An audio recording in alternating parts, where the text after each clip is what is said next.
Iran से वार्ता को लेकर ट्रंप का बड़ा बयान सामने आया है। ट्रंप कह रहे हैं ईरान लड़ने में बेकार है लेकिन बातचीत में माहिर है।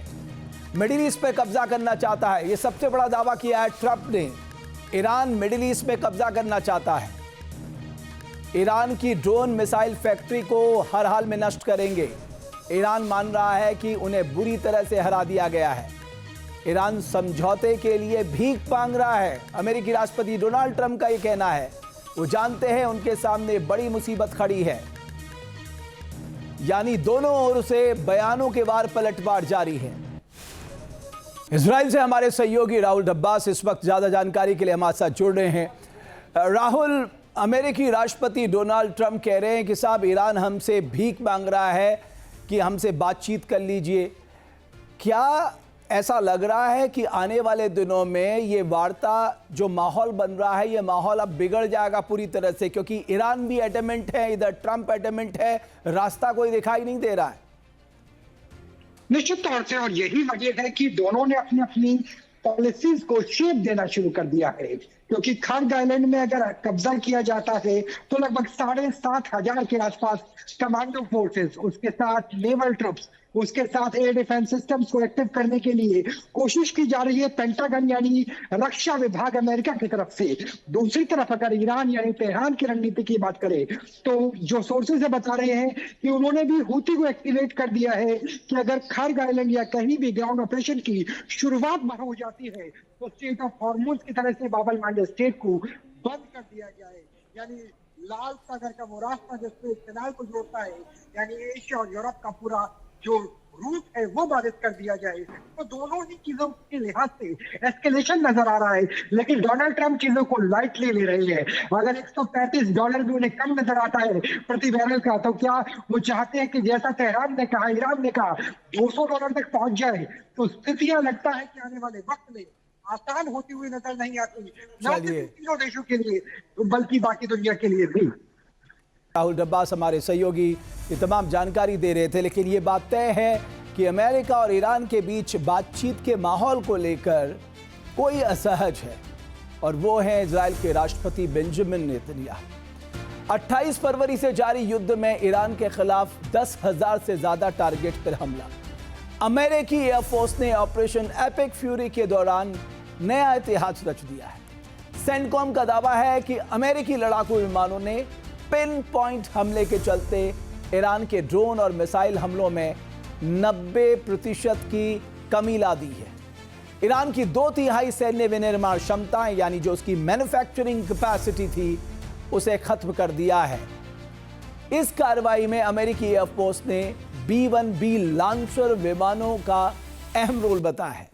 इस बीच अमेरिकी वायुसेना ने बहुत बड़ा दावा किया है कि दशकों पुराने अमेरिका B-1B लॉन्चर को अपग्रेड किया गया है और अब ये विमान हाइपरसोनिक मिसाइलों को भी नष्ट कर सकते हैं। 4 हफ्ते से शिया देश पर बर्बादी बरस रही है। अमेरिकी फाइटर जेट्स ईरान के एयर स्पेस में परवास कर रहे हैं।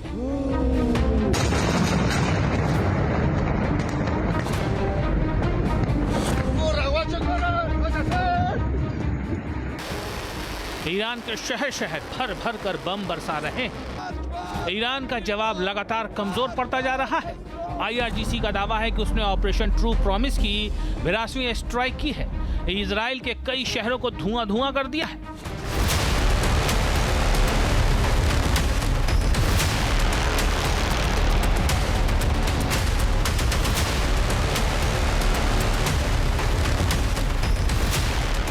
लेकिन रणनीतिक विशेषज्ञों का दावा है कि हर गुजरते दिन के साथ ईरान की ड्रोन और मिसाइल स्ट्राइक कम होती जा रही है, और अब जब अमेरिकी राष्ट्रपति की तरफ से समझौते की पेशकश की गई है तब ईरान इससे इनकार कर रहा है, समझौते से मुंह फेर रहा है।